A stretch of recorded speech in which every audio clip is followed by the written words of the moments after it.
top broken arrow stacks are intentionally throwing phase 1 of the game because you get extra points for losing phase 1.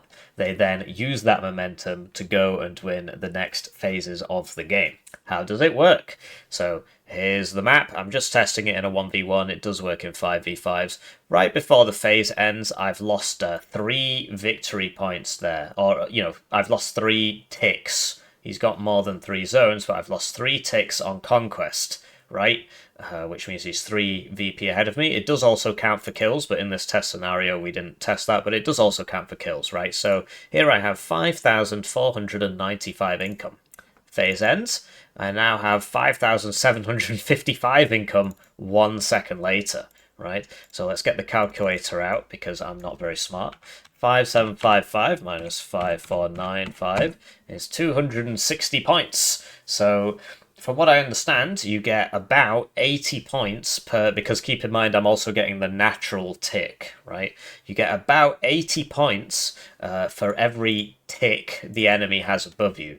And that's for the whole team. It's not it is per player, right? It is not shared across the team. It's per player. So imagine theoretically I could get 6 times 80, which is a number I should probably be able to do in my head, and that would be 480. Obviously, you don't really want to be too far behind on kills, but being too far behind on map is pretty easy.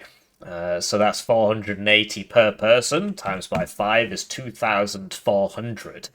So a lot of top stacks, what they've been doing is intentionally just bunkering up 1 point, because if you lose all the points, you get sudden death. So they just bunker up and let the enemy take the whole map, right? And they try to spend as little as possible, because the more units you have on the field, the lower your income goes, right? You don't get plus 300, you get like plus 140 or whatever because of the maintenance costs of the units. So they just sit there with the minimum viable stuff. Obviously, you need something there, and each player can contribute a few units and just hard defend on D. It's easy to defend with air spam, because if the plane makes it back, you get all your money back, or a lot of your money back. And they'll just hunker down on D, wait for the phase to end. They get a bunch of extra income. If they're behind on kills, it's actually a good thing, and because in phase 2 these are all worth +2, and in phase 3 these are all worth +3. So the first 15 minutes of the game only counts for 1/6 of the score, so that's less than 20%. So they're intentionally throwing phase 1 because the game gives you more points for losing. Have a good one. I'll see you around.